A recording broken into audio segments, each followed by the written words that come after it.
Welcome to Equine Assisted World. I'm your host, Rupert Isaacson, New York Times bestselling author of The Horse Boy, The Long Ride Home and The Healing Land. Before I jump in with today's guest, I just want to say a huge thank you to you, our audience, for helping to make this happen. I have a request. If you like what we do, please like, subscribe, tell a friend. It really helps us get this work done. As you might know from my books, I'm an autism dad. And over the last 20 years, we've developed several equine-assisted, neuroscience-backed certification programs. If you'd like to find out more about them, go to newtrailslearning.com. So without further ado, let's meet today's guest. Welcome back. All right. Many of us in the equine-assisted world are somewhat not lost, and not confused necessarily, but let's say spoilt for choice in many of the options that are available to us in terms of our horse's well-being. And these equine partners that we rely upon to give well-being to the monkeys, to the humans that are coming through our door, no matter whether we're doing our work mounted or unmounted, or with direct contact or with indirect contact.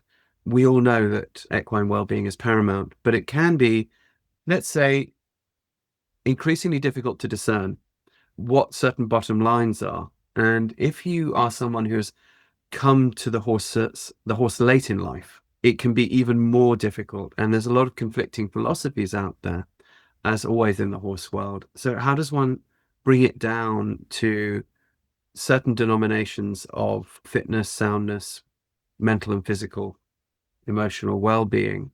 And how does one combine the really solid old school horsemanship, which, you know, has existed for thousands of years and created, you know, very, very healthy horses, and newer ideas, more holistic ideas, which are equally valid? And how does one bring those together rather than see them as two separate camps? Now, I'm very lucky today to have Dr. Janet Varhus, even though she spells her name Verhus. It's spelt as if it was an A, Varhus, because it's a Norwegian name. But she's not Norwegian. It is spelled with an A. Oh, it is spelled with an A. Oops. There. I stand corrected. I had it written as with an E. All right. So forget everything I just said. It's Varhus, spelled with an A. It's Norwegian, but she's not Norwegian.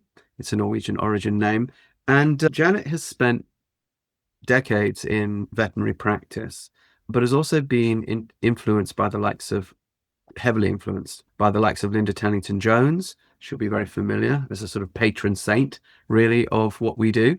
And also a dear friend of Mark Rashid and Chrissy McDonald, who are definitely people who many of us know have advanced, you know, the fields of equine well-being a lot in the past 10 or 15 years or so. And it's rare that we get someone who really can give us a roadmap through the traditional and the holistic, the experimental, the new, the old, and really give us some guidance in this. So listen up, guys, because there's going to be tons and tons and tons of really good practical information in here. Don't miss out. So Janet, thanks so much for coming on the show. Can you tell us a little bit about who you are and how you came to be the sort of vet you are? So I love the mountains. So when I graduated from vet school in Iowa, I moved west to Utah, where women veterinarians were a rarity back then. What year was that? Do you remember? It was in, 80. What year was that? 1983. Okay, yeah. Actually, I first went there in 82. So I was the third female vet in the state, and the second one was my classmate that got there 2 weeks before me.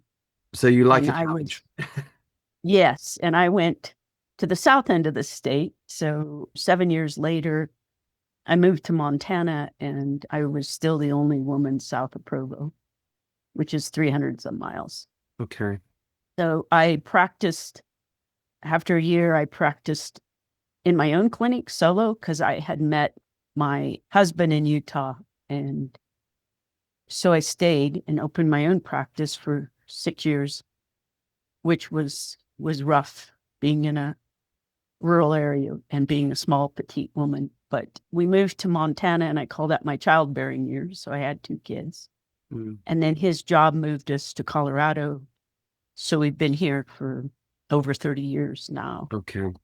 And just tell us quickly what your husband does, because I think that also gives a bit of context to your life there in the mountains.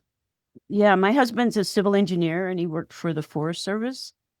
So that at least brought us to really pretty areas. Mm. And it was, we live up in the mountains now in Salida, and it's been great because I can be at a trail with my horse in about 15 minutes. Mm. So it's a nice area. So I ended up working as a relief for a few years, and then I joined an older rancher vet. And, I love the old school, and I was so impressed with how loyal the clients were and how loving, the community was to him. And eventually he was well in his 80s when he retired, and I bought it out the practice and built a new clinic. So I had my own practice for about 20 years. And through this time, as you said, when I was in Montana, I met Linda Tellington-Jones. And I guess the backstory, when I was in Utah, I got into endurance riding. So Dr. Carrie Ridgway and Linda Tellington-Jones were big in endurance at that time. Everyone pretty well knows Linda. And Dr. Ridgway was a chiropractor, an equine chiropractor early on, was very active in the endurance, ended up developing an acupuncture technique to release fascia. So they were my heroes, my icons. And in 92, my daughter was 5 weeks old, and I loaded her up with my horse and went and met Linda Tellington-Jones. And, basically changed my trajectory with horses. And so then I've, worked with her ever since, well, with about a 10-year hiatus of raising kids. And have got to know her really well. And so over the years, my dream was to work with these two people. And I would say they influenced me very early on. Let me ask you a couple of questions. Obviously, Linda's one of our dearest friends, and has generously supported all we've done with Horseboy Method and our other programs basically since the get-go. And as you know, she's one of these people who gives of herself massively. And we've had her on the show. So for those listeners who don't yet know much about Linda Tellington-Jones, you really need to. And please go listen to that podcast. There's actually two of them, one on this show, one on my other podcast, Live Free, Ride Free. But just right now, for those listeners who are less familiar with her, can you give me sort of in your own words what drew you to Linda? Because I think this is going to help people to understand where you stand as a vet, and what do you feel her work does? Well, what drew me, I mean, she was just a front runner in ways to work with horses that probably, resonated with me.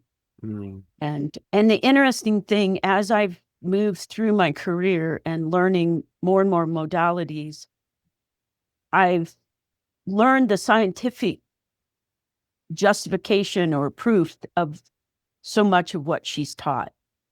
And I guess for my science brain, I'm not into evidence-based medicine so much, but I really appreciate seeing the science back the things that she's taught for so many years. What can you be a bit more specific? What science have you seen that backs what she does? Again, this is helpful for listeners, I think.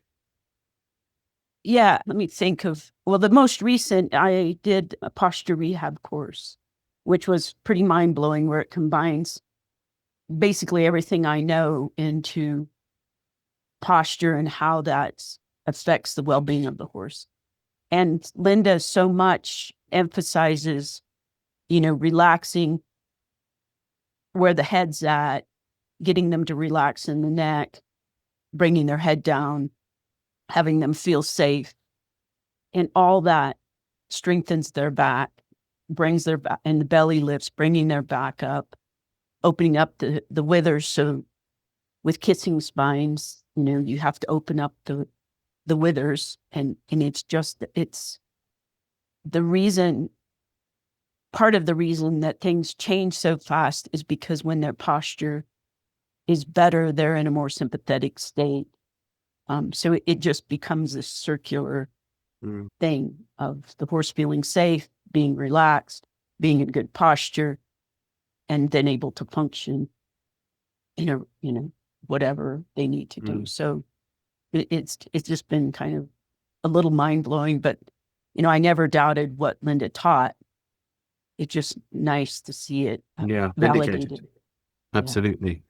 And I think we'll return to her a couple of times in the course of this. One of the other things which listeners, you may not be aware of, Linda pioneered something called T-Touch, which she actually learned from, it has come down to her from effectively Russian gypsies as a way of calming horses and making horses feel good in challenging circumstances. And she tells that story herself on the podcast. I don't want to steal her thunder, but it's very interesting how these lineages come down. If you think about what Russian gypsies are or were, those were the people of the steppe, who, of course, were the first horse tribes.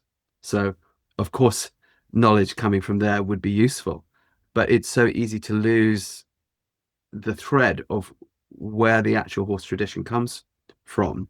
We all who ride horses that basically go back as a genetic throwback, as far as we can see, to a tribe called the Sintashta, who were living somewhere in that region of Western Russia, at the beginning of the Bronze Age, end of the Neolithic time, so between 4,000 and 5,000 years ago. And pretty much every horse that we ride it goes back to horses that were selectively bred for the higher weather and trainability by this tribe in this area. So we're all benefiting from these lines that come through, and it can get confusing because you can think, oh, this is a Linda Tellington-Jones thing, and Linda herself would say, no, it happens to have my name, but actually it's a much older tradition. And one can see how these traditions, of course, are so practical. Horses were needed for survival.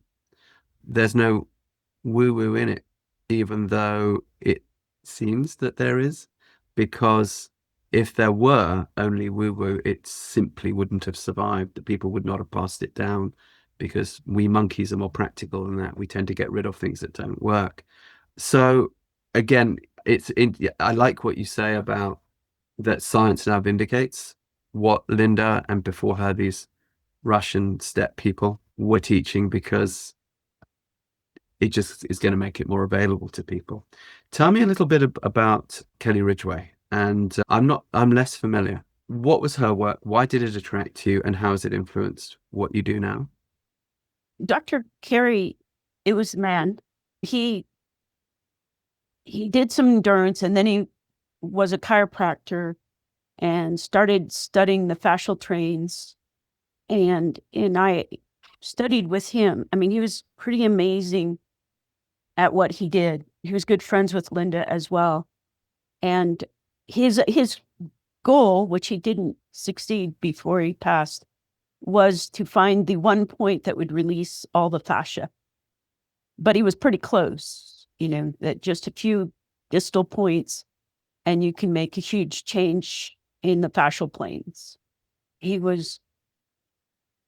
said in the class that when he started doing this, he found that he only had to adjust one or two vertebrae. So as I'm not a chiropractor, that wouldn't mean much coming from me, but for someone who had done chiropractic so many years and one of the first acupuncturists, veterinary acupuncturists, that was a profound statement that I always remember about every time I work. I just look for the points I need to help the horse release and adjust themselves. What are those points, and why should we be concerned about fascia with horses? I guess it's whatever doctrine you want to believe, but I've always kind of thought that if you can relieve the soft tissue, that's what pulls things away. And so if you don't work on the soft tissue first, it doesn't make sense to me, which, like I said, I'm not a chiropractor, so somebody may need to educate me, but to adjust the bones without making the soft tissue not pull it back out of place doesn't make sense to me. And these points there's a lot of them that are about an inch above the ting points, above the coronary band. And it was pretty interesting because once I worked with him, once you see something, now I can find these points. Never knew they existed, but I'm always surprised. And there are some YouTube videos he made before that. I know there's a shoulder point that's in the pectorals, and it will release the shoulder and the neck on that side. There's a GV point, a point up in the hip behind the lumbosacral junction that will release the whole hind end. And those 2 points right there, you've helped release 2/3 of the horse. And when you release them, how do you do it? Are you doing it through acupuncture? Are you doing it through pressure? How are you doing it? You can do it all that. I'm an acupuncturist, so I'm a purist. I like sticking needles in. Okay. I sometimes use a laser pointer on the horses that don't like that. He also developed a technique and through an acupuncture exam to diagnose ulcers in horses. And okay, his widow has an online course to do that. And I teach that a lot because you don't have to scope them. I find it pretty accurate. And if I diagnose a horse with withers or with ulcers, then we can also tell how our therapy is working. Can you give us a bit of a 1, 2, 3 of how you would do that diagnosis? There's a series of points, and I take a needle cap, which you can take, something fairly firm, and I stroke like up over the shoulder. I always think of a racing saddle. So you go around the back, partway up in the girth area. Lots of girthy horses would have ulcers. You can also stroke behind the last 2 ribs, and you've got liver 14 and another point. There's stomach 35 down on the midline or just off the midline.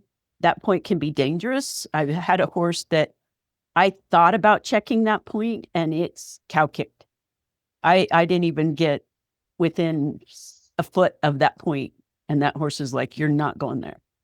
And then there's a point up on the hip, that depression behind the hip bone, up above the hip bone. There's diagrams to show. Okay. But if it's on both sides, you tend to tells you when you're on those points that it's ulcers? Yeah. So then those points are specific for ulcers, and so I'll always check a horse at the beginning to find out, because as Mark Rashid has said, horses can't separate physical from emotional. So a lot of horses that are quoted hot or hard to handle just have ulcers. And if we address those, and those horses don't usually like needles, so I'll use my laser pointer. Okay. And once I treat those points, they'll calm down and I can do whatever I want. What I'd like to know, though, is when you go to that point with your needle or with your laser pointer, what in that point tells you, it's ulcers? Well, it's the series of points. Is it a reaction in the horse? Is it the yes, the horse will tissue? react. They'll be tender. They'll be so with an acupuncture exam, you check reactive points, mm-hmm. and then that will help you pinpoint where the pain is. It's really sad that in traditional veterinary medicine they don't teach this information, because it opened up a whole different world for me on diagnostics with my hands. Digressing to dogs, I had a dog come in that was not doing well. Pretty vague, nothing. It was real acute. So I was trying to decide if I should do blood work or treat it symptomatically. And its liver points on its back were very tender. So I did blood work, and the dog ended up in early liver failure. And, I would have totally missed it. So those are the kind of things that I like to teach the owners because you can tell a lot about the horse and how they're So doing. you can teach owners to go over various points in their horse, see Yes. what the reactions are, and then if they get certain reactions, what would then be the thing to do? So let's say they go over these ulcer points and they find the horse is tender there. Okay, maybe the horse has ulcers. Then what's the next stage?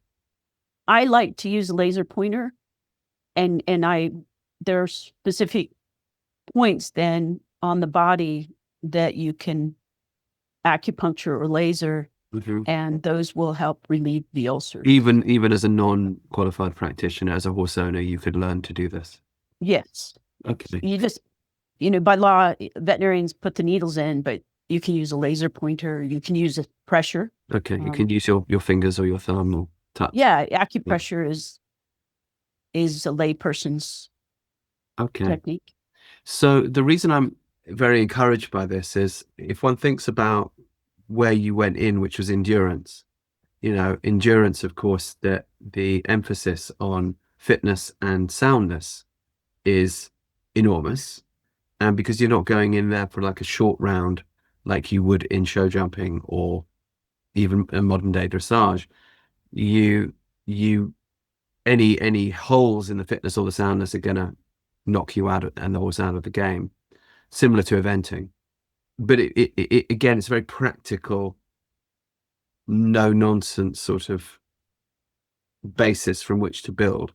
It's very similar to the background I grew up with, which was hunting, eventing, team chasing, point to pointing, where again, the fitness and the soundness was everything. You either could or you couldn't do it, depending on how fit or how sound your horse was. There was no in between, really. So we were, all had stuff about muscle building, soundness, and fitness drilled into us from quite young. And it wasn't until I jumped a little bit semi-professionally in America earlier on when I was there, and I was shocked at how unfit and unsound horses were For sometimes, sure. not everywhere, but sometimes. And I realized, oh, I see that stuff isn't really taught outside of like the fox hunting or endurance or eventing worlds where people know because that's the culture. And within equine assisted work, a lot of people are not coming out of those cultures. So how would they know? So the fact that you're coming from that is very encouraging to me because, again, we're getting in our field mostly donated horses.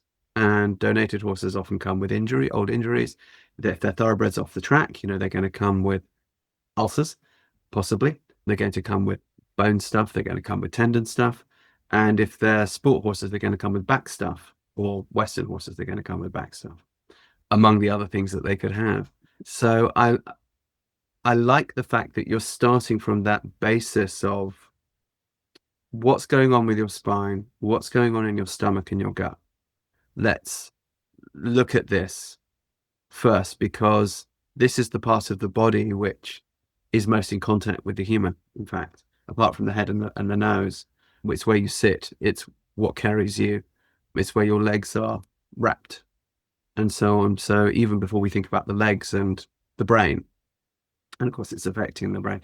So okay, so you come in through endurance, you encounter Linda T-Touch, you encounter Kerry, you begin to learn the acupressure, the acupuncture, but you're still running a regular practice. What happens next?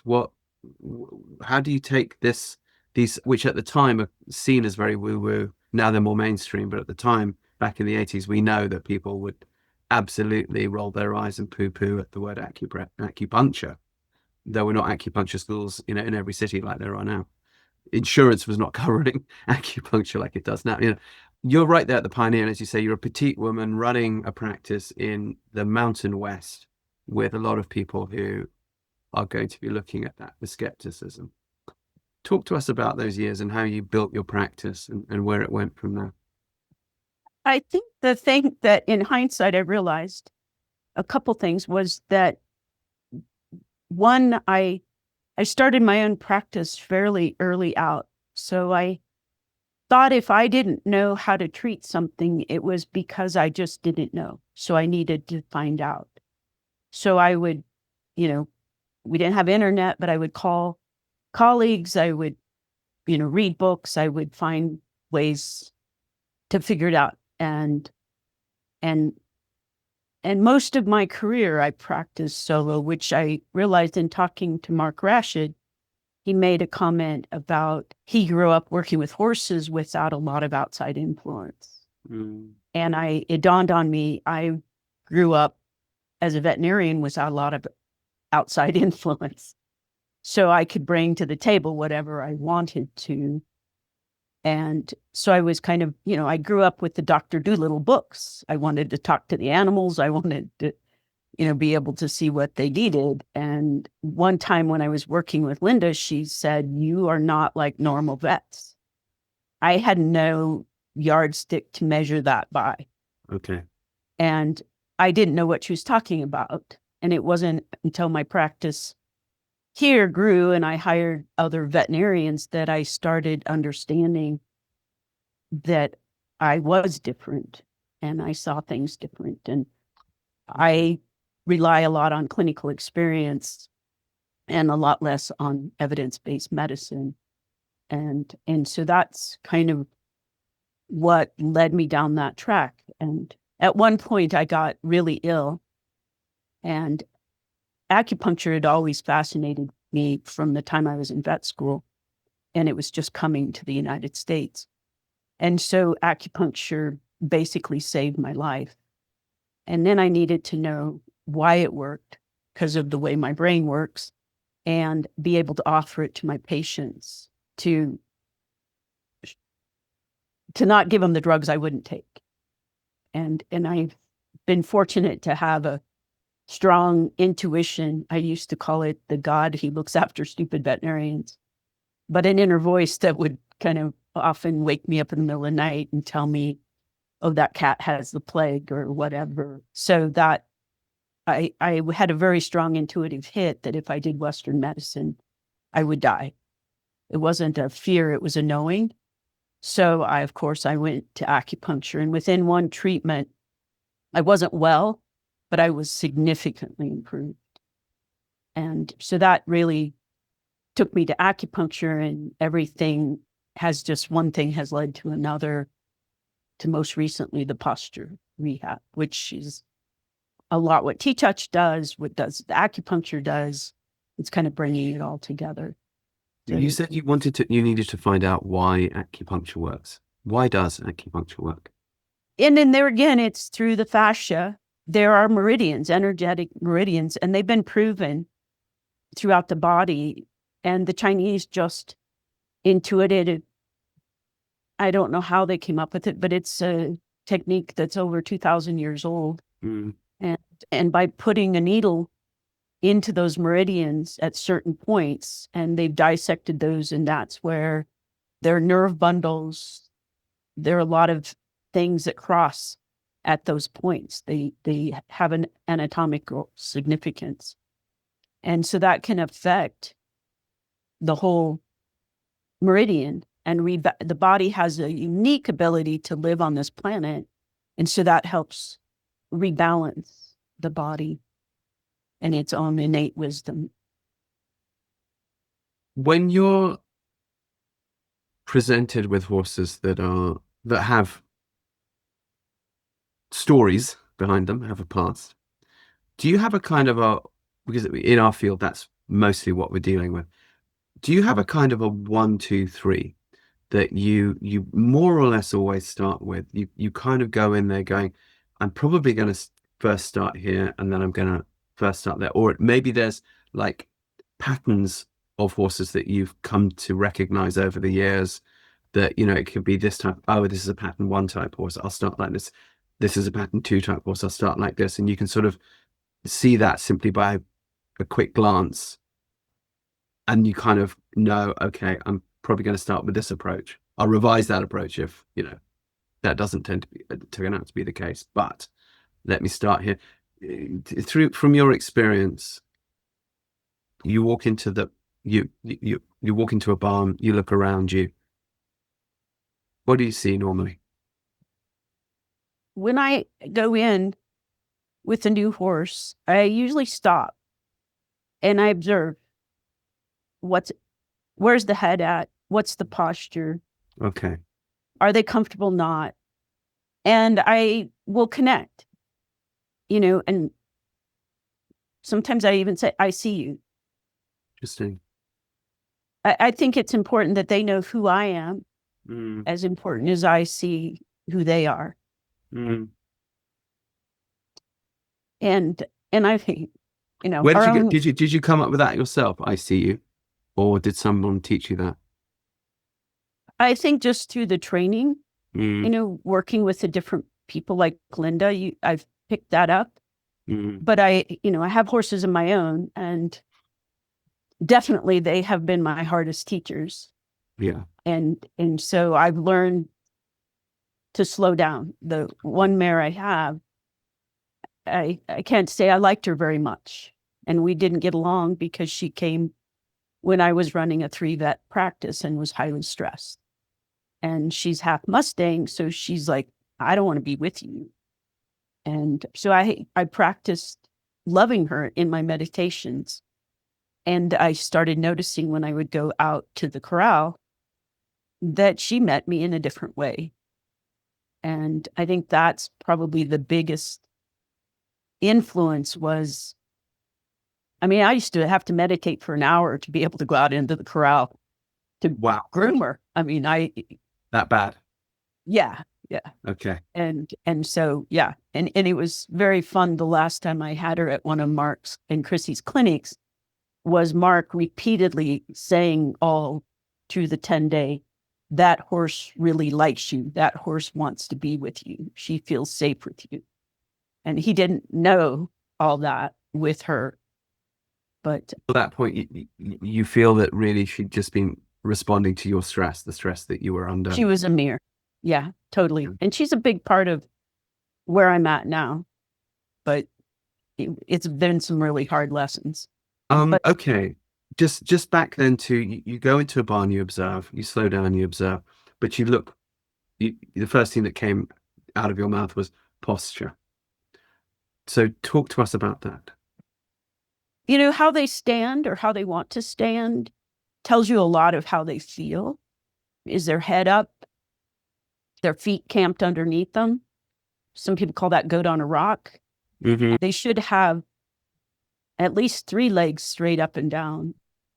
And so if you just stop a minute and take time to just notice, you don't make a judgment. You just say, this is where they're at today. And then I usually start with the ulcers points and work. I may not do a lot. I just want them to meet me and to trust me and see that I'm going to help. What percentage of horses that you come to do you think have ulcers? Probably at least half. Okay. And where do you think those ulcers mostly come from? Management. Certainly not to stereotype, but the off the track thoroughbreds that have been turned into hunter jumpers to me are the ones that I get, maybe because at the rescue or they get passed down. They've just not been listened to. They've not been heard. And no one has slowed down to take the time to connect, gain their trust, and then teach them to move on. And we have a few of those at the ranch. And it's wonderful to see them blossom where they've, when they've slowed down and addressed the ulcers, addressed the body mechanics. It's fun to watch those horses. Do you feel that most of those ulcers are coming from stress or just from the wrong foods or both, or what's the main cause? It's a combination. Yeah. I think a lot of it's stress just because our husbandry often doesn't meet the horse's native requirements. And if they have an injury or something, that adds. And then the food, we can go down a whole rabbit hole of the contaminated food. And go down the rabbit hole a little bit. Tell us a little bit about what you mean by contaminated food. Well, I think the number one issue is glyphosate in grains. Okay. Interesting. Glyphosate, Roundup. Roundup, yes. Okay, Agent Orange. Yeah, so it's sprayed on Herbicide. grains, corn, wheat, soy, right before harvest to desiccate it so they get bigger yields. I see. And that's putting it right into the food supply. I mean, this is true for dogs, cats, people, horses. Yeah. Horses are a little better. And I think I'm lucky in Colorado because the ranchers up here tend not to spray things on their fields. And we're kind of at the top of the world. Our water runs down and our contaminants run down to everybody else, but we Are don't. the farmers up there not spraying because they feel a sense of responsibility for the people in the water table below them? I Or would say it's not spraying? probably more not necessary. Okay. Because it's dry. It's dry. Okay. And a lot, some of the hay fields are native Okay. grasses. But then when you go buy your packaged feed, your senior, your, not to name names, and I go to the feed store, I read labels. I mean, when I'm bored and don't want to come home and clean house or something, I will read dog food labels, horse food labels. And, I recently had an older horse with not much teeth. And I was just mortified at the on the shelf diets for horses because it will say, grain byproducts, or it doesn't even tell you what's in it. And how do you know they're not going to say glyphosate probably, are they? So how do you No. And there's no certification that says that they're glyphosate free. And if it's non-GMO, that doesn't mean anything because they spray the glyphosate before harvest. It doesn't matter if it's GMO or non-GMO. Right. So how do you know if you're buying, how can you discern between a glyphosate food and a non-glyphosate food? Stay away from grains. Okay. You think they all have it? I assume they all have it. And unless it's organic. Right. Now, it's easy to say stay away from grains. Yeah, no. But it's not easy to do. If you say, okay, well, I'd like to buy organic grains, but they're significantly more expensive, what would be plan B? Acid will denature glyphosate. What acid again? Humic acid, HUMIC. Humic. What is humic acid? I'm not a chemist. Oh, okay. But it's I mean, how do you buy it? Where you buy? There's a product. You can spray it on fields and it will denature Roundup where it's been sprayed. Okay. So I think it's relatively low cost and obtainable. How does one obtain it? You can get Ion, which is a brand that makes that for humans. I put my dogs on it. I assume we all have it unless tested otherwise. And ABC Plus Advanced Biological Concepts makes a horse mineral supplement that has that in it. So you would mix a small amount of this with any standard grain feed? Yeah. Okay. As a supplement. Mm-hmm. I'm just going to read out what AI has given me. Because I just typed humic acid into my phone. It says humic acid is a naturally occurring organic substance found in soil, peats, oceans, and fresh waters, derived from the decomposition of plant and animal matter. It's a dark brown substance with large molecular weight, mostly insoluble in water at high pH values. Humic acid plays a crucial role in soil health, nutrient availability, and plant growth. How is it known that it neutralizes glyphosate? I do see here that it says humic acids can chelate, i.e. bind to and take out of the body nutrients, especially iron, making them accessible to plants. Is it a chelating agent? Yeah, I would think so. Okay. If you're in the equine assisted field, or if you're considering a career in the equine assisted field, you might want to consider taking one of our 3 neuroscience-backed equine assisted programs. Horseboy method, now established for 20 years, is the original equine assisted program specifically designed for autism, mentored by and developed in conjunction with Dr. Temple Grandin and many other neuroscientists. We work in the saddle with younger children, helping them create oxytocin in their bodies and neuroplasticity in the brain. It works incredibly well. It's now in about 40 countries. Check it out. If you're working without horses, you might want to look at movement method, which gets a very, very similar effect, but can also be applied in schools, in homes. If you're working with families, you can give them really tangible exercises to do at home that will create neuroplasticity when they're not with you.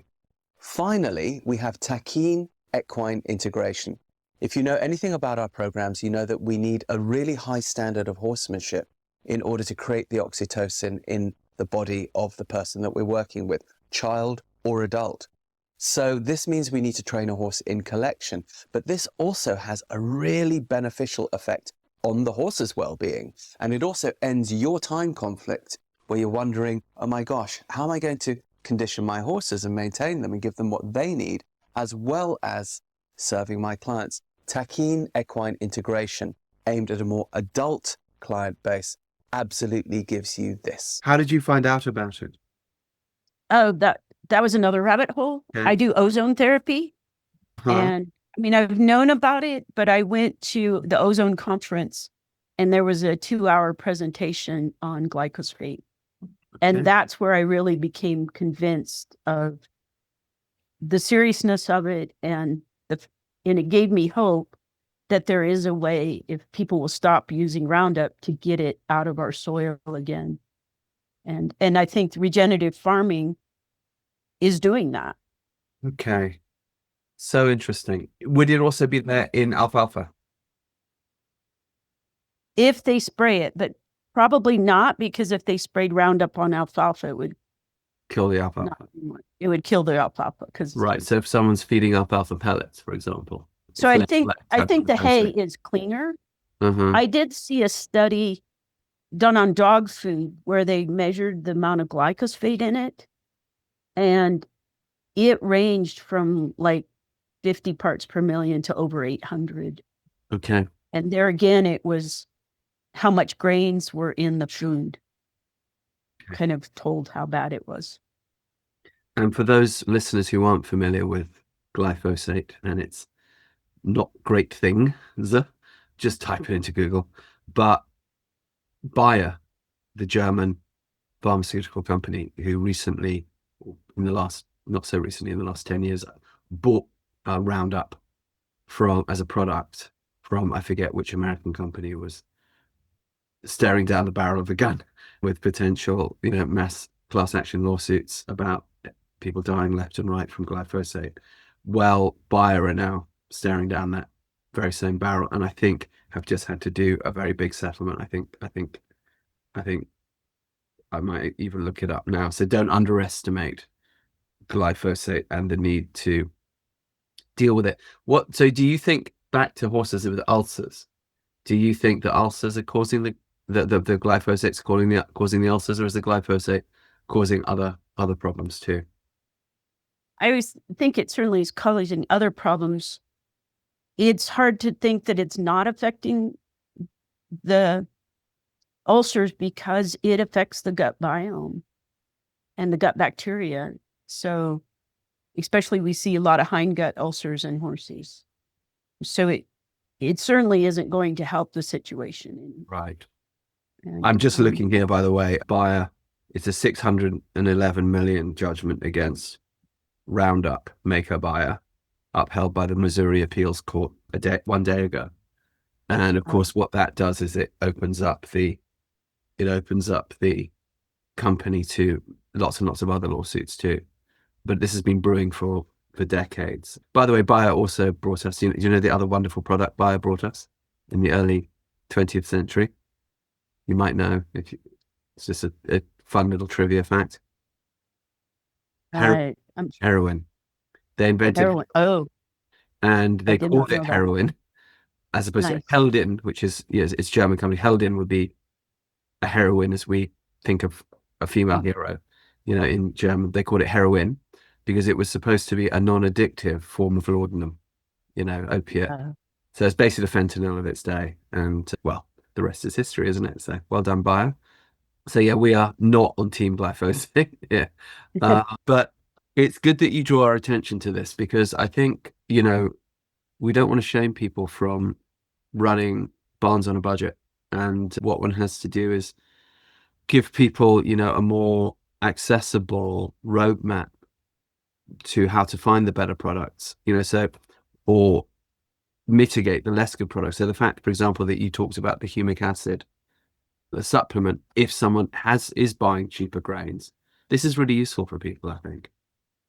Yeah. And I think the hay pellets are kind of a great thing that have come out because a lot of horses don't need the grains. You can feed the hay pellets. They're going to be a lot lower in glyphosate. And the horse, it's more natural to what the horse has evolved to eat. So Right. I think the grain products have been way over pushed, that most horses really don't need that. Right. Maybe the higher performance, I get that, but I think I think there's just better ways to help them And if maintain their weight. it's alfalfa pellets, better choice than most grains, if only for the fact that they're not going to have the glyphosate content. That, and they're going to be produced less, a higher pH in the gut where it needs to be, balancing that because the grains, affect the gut biome as well and cause an Because they're more acidic? acidosis type effect. Huh? Because they're more acidic? Yeah. I mean, the way they encourage different bacteria in the hindgut. There's not supposed to be grains in the hindgut. And so it's just the way horses have evolved was not to eat grains.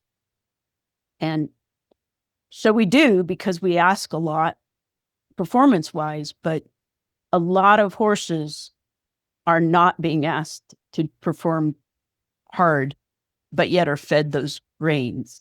So Right. it's kind of being more aware of what they really need. And I think I'm going to go to what do horses really, really need. I'm actually going to ask you that question in a minute. But talk to us a little bit about the hindgut. What is the hindgut and why do we so need the hindgut is, the horses have a very large intestine where it ferments food like a cow has a rumen. So it's the large intestine, the cecum. Okay, so it is part of the large intestine. Yes, the cecum is in there. So it's all What's the large cecum? intestine. Tell us about the cecum. The cecum is kind of a dead end pouch. It's quite large. It would be this equivalent of our appendix, only it's huge in a horse. And that's where the grasses and stuff get fermented. Okay. And that's what its intent is. Okay. So if you feed a high grain diet, then it gets there in the hindgut, and that tends to change the pH. It was not intended to ferment grains. Okay. And does that then cause inflammation? Yes, for sure. And then, that causes a cascade of things. Okay, very interesting. These are really nice, clear answers for people. And also, I love the fact that you're giving alternatives and alternatives that are easy to find, not obscure supplements that, might cost $1 million and you can't get at a feed store. Okay. So we want to look after the horse's hindgut. We don't want to ferment grains in there, if possible, because we don't want to affect the pH balance there, and we don't want to cause inflammation, which, as you say, can lead to what we know inflammation can lead to. When you talked about the horse's basic requirements, the horse's basic needs, what are a horse's basic requirements? We might think it's patently obvious, but even if it is patently obvious, tell us what they are. Well, they're herbivores, so they eat grasses. Alfalfa, they can have, it's higher protein. If they need that, they need salt And it's better to have, natural salt than that white iodine salt. And minerals. Free choice is the ideal world, but that's not always easy to do in management. But they don't require a whole lot more. In the wild, the herbivores, they would eat the herbs that they need. And I find that fun in treating horses because of my Chinese medicine background. I use a lot of herbs, and that's getting more popular. But I love to watch them graze and see what plants they eat today and what plants they eat 2 weeks from today.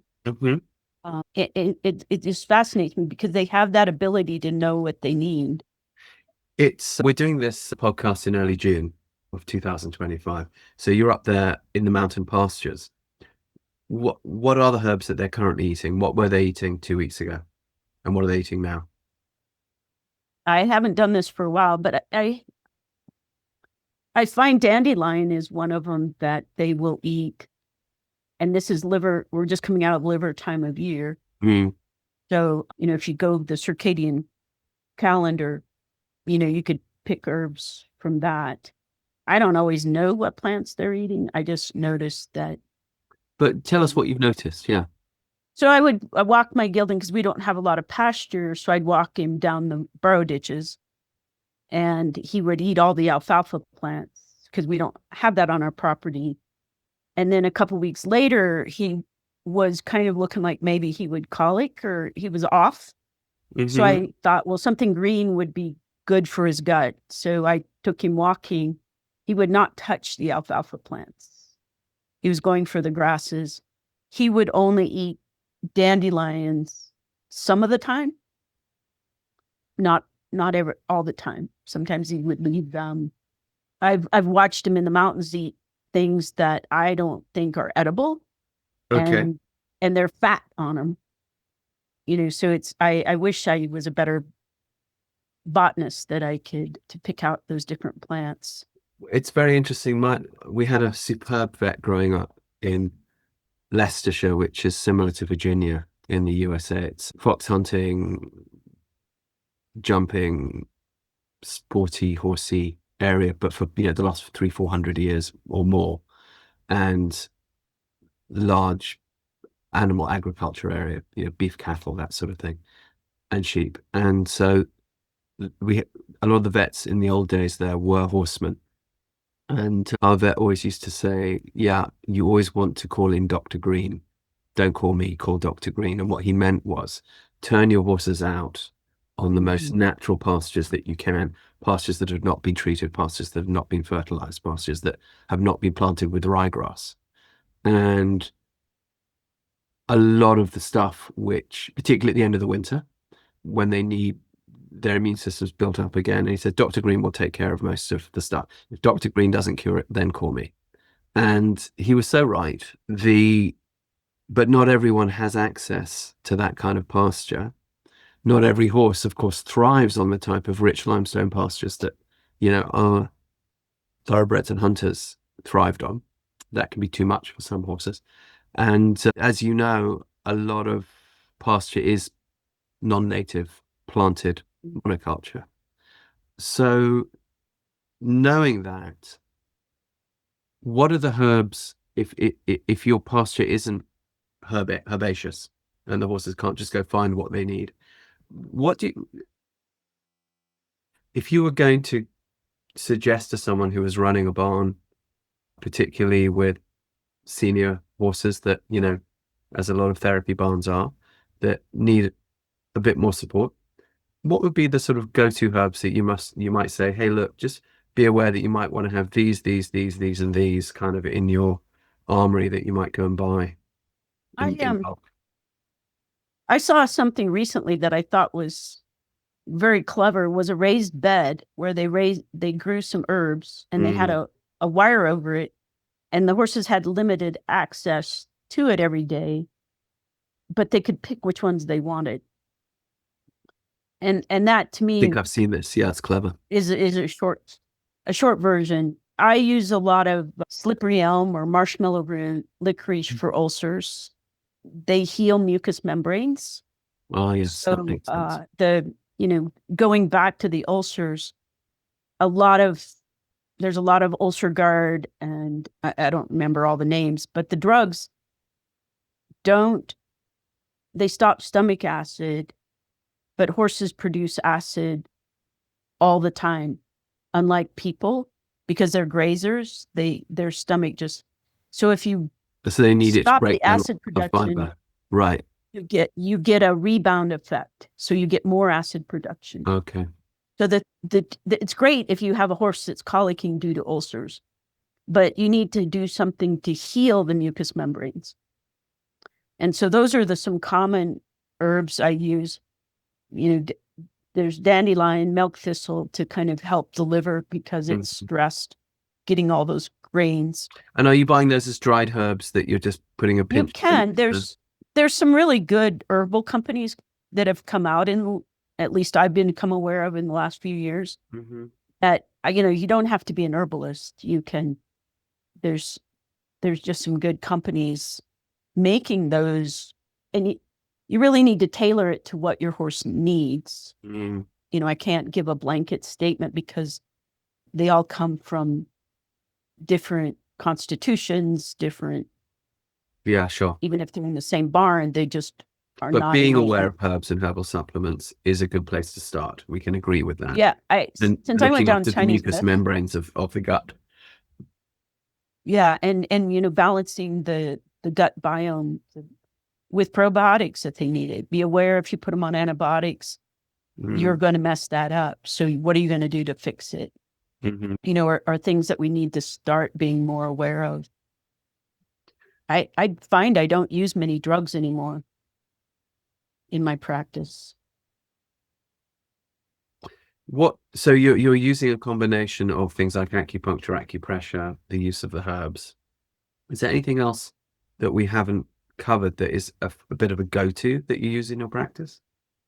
Yeah, my number one go-to is a low-level laser. And it's what laser? A low-level laser. A low-level laser. Now tell us what that is. So there's kind of lasers is a big term that incorporates LEDs and true lasers. And then there's cold lasers, which don't heat like a surgical laser. Mm-hmm. But those of us with this type call it low level because it does not heat the tissue. It works at wavelengths of light that cells function at. And then it's the one I have is made by Erconia, and it's a class 2. By who? Which Erconia, ERCHONIA. Erconia, okay. And I think Chrissy calls them my magic wands. But okay. That's Chrissy McDonald, listeners, that we have a great couple of podcasts with her, and Mark Rashid, who you need to know about their work as well. Okay, just that's an aside. Okay, so tell us again, low-level lasers made by Erconia. They're your magic wands. Why? So they're class 2, which glass means tubes. The classification of lasers, class 5s are surgical lasers. Okay. A lot of veterinarians have class 4s, which are FDA clearance by the same way under the cover of a heat lamp. Okay. That they heat the tissue, so they help with pain and inflammation. With the class 2s, the light, you can program different frequencies. So different frequencies can resonate with different kinds of cells, like a tuning fork would resonate with notes. Right. And so I use a combination of frequencies. And how do you know which frequencies to use? A lot of them are based on Rife frequencies. On what so frequencies? Everything, huh?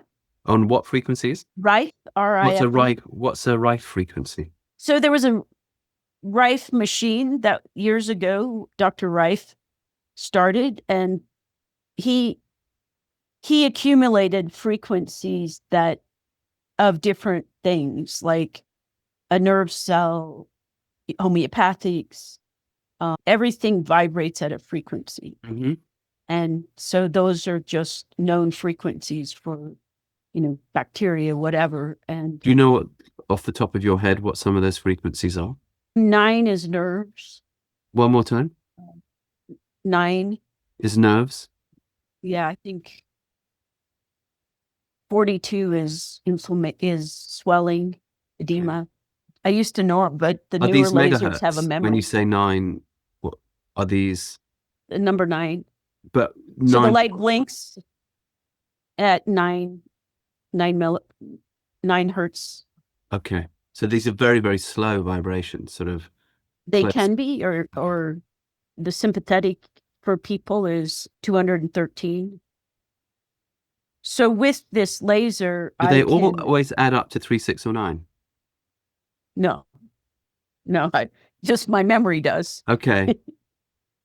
Only because, are you familiar with something called the Solfeggi scale? Yes, a little bit. For those listeners who are not, it was banned, or parts of it were banned by the Catholic Church in the 16th century, but a lot of Gregorian plainsong, a lot of early Christian music is actually in the Solfeggi scale. And there are certain frequencies that it's a scale of notes that they're usually at higher frequencies of, and they almost always add up to 3, 6, or 9. In fact, I think they do if they're on the Solfeggi scale. And different ones seem to affect us emotionally in these different ways. And so much so that the Catholic Church got annoyed and said, these are connecting people with God. We can't have that. So we're going to ban some of this. Yeah, I do use those in my laser as well. Okay. So the interesting... And as you know, Nikola Tesla, by the way, was also the one who famously said, if you want to know how the universe works, think in terms of, frequency and vibration, energy, frequency and vibration. So, but I'm just interested that's why I asked if you knew what some of them are. And it does seem, in fact, that, yeah. Okay. So I'm trying to marshal my scattered thoughts here. Konya is the product line. Who turned you on to those? Why? So this was part of the rabbit hole. So I learned veterinary orthopedic manipulation. And he mentioned in one of the classes, this laser, which I had used back in 82, 83. We had lasered horses. We were doing racetrack work, and horses that bowed a tendon, if we lasered them, they could race the same season. Okay. And so that's impressive.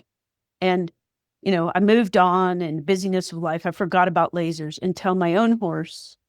This is where our hardest lessons come from. He was injured.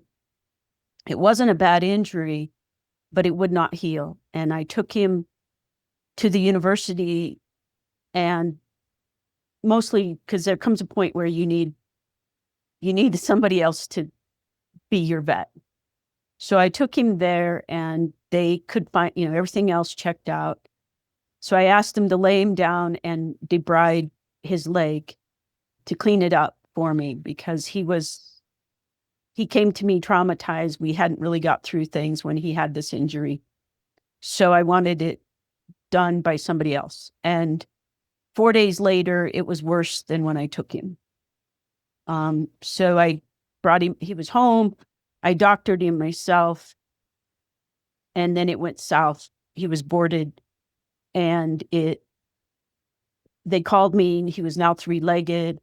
He had this huge open wound on his right below and over his hock. And so I took him to my clinic then and put him in a stall. And he was losing weight. He was 3-legged, not weight bearing. So I took him to what I consider the best private clinic in Colorado. They laid him down again, debrided it, put him in a cast to stifle for a month. I left him there because I live over 2 mountain passes, and it was January. And when they took it off, they graciously offered skin grafts, because that's how much it wasn't healed, which we did, because at this point it was, just what's more money. Any long story short, I did everything the best vets in the state could do for 7 months and could not heal his leg. And I had a 3 to 4 inch diameter chronic wound, lots of scar tissue. When I finally listened to my gut, which kept telling me that a laser would help him, and took took the first class with Erconia on the laser for animals and bought it. And I kid you not, in 2 weeks, his leg was healed and normal. And there was an insignificant scab. The scar tissue went away. He was sound. Do you recommend that barn owners should buy some stuff from the Econia range and have it just in their body? They have to. I mean, I use mine for all my animals, and the price tag is a little steep, but so is healthcare and so is veterinary care. No doubt. Is there a model that you recommend as just like the sort of standard that everyone should kind of probably have? Yeah, their introductory level is the least expensive. It's about 10 grand, and it's just the red. And that's what I had to begin with. That's what healed my horse. It's a very good laser. They then have one that is red and violet, and the violet is antibacterial, antifungal. The red is somewhat so, but the violet a lot more. And it can do other things with the nerves. And you can use it as a preventative, like shine it in your sinuses and throat and stuff, thymus, to try not to catch the leading virus that's going around. Then they came out recently with the violet and green. So you get the antibacterial. The green seems to work better with nerves and chronic pain. So when I do it, I use them in combination so I can stimulate the brainstem, the spinal cord, and the area of interest. And you so I've point kind these of things at those areas. Yeah, it's lines of light, which my horse had explained to one of the many therapists I incorporated to help find out how to heal him. And that's unique and patented with Erconia. So I don't have to be right on the horse because it is a true laser, and I can cover a pretty big area. When I first got it and when I had my clinic, I hate to say it, my bread and butter was paralyzed dogs. And between the acupuncture and the laser, and sometimes the dog would be so painful, all I could do is laser him because I couldn't touch him. And they would walk within 2 or 3 days. So it's really good for nerve problems, I've found. But I think that being able to reconnect the brain to the rest of the body helps the body integrate that. Do you recommend just lasering your horses on a week-to-week basis, just to kind of, as you say, as a preventative, or do you? In the human world, they're using it for performance enhancement. So definitely, and I'm hope to get a study going soon using it for metabolic disease in horses. Okay, so as a horse owner yourself, how often do you, with no crisis going on, how often do you laser your horses? I try to do body work on them if I'm going to go ride. I don't ride as often as I should, but in my ideal world, I would do it at least every week.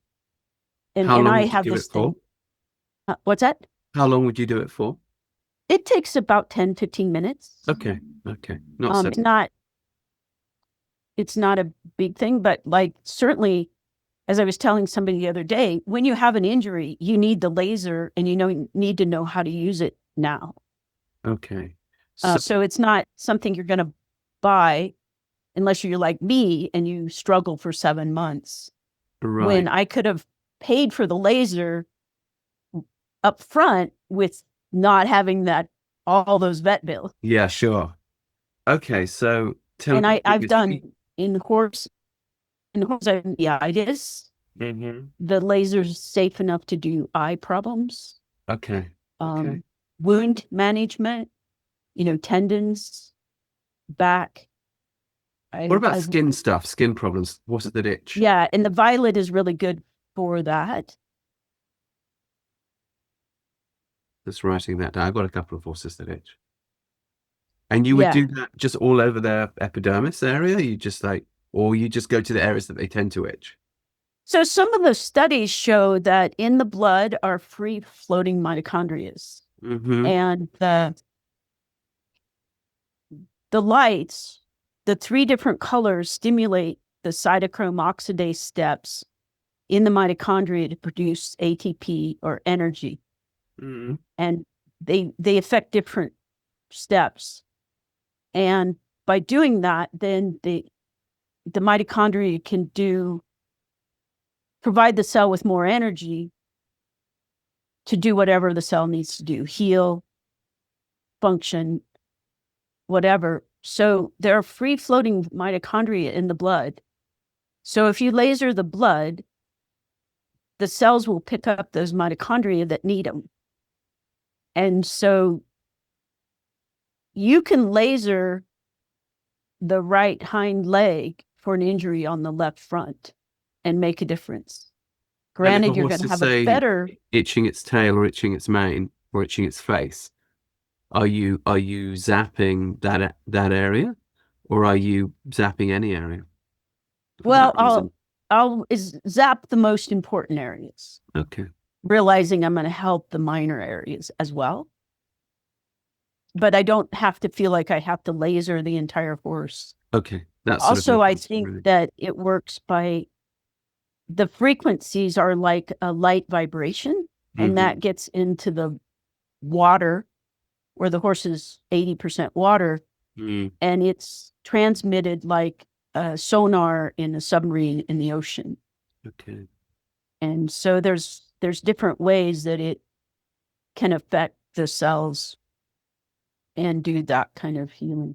You can also use the lasers on yourself? Yes, and I do. There's one technique, lasering your brain. I've had 5 traumatic brain injuries.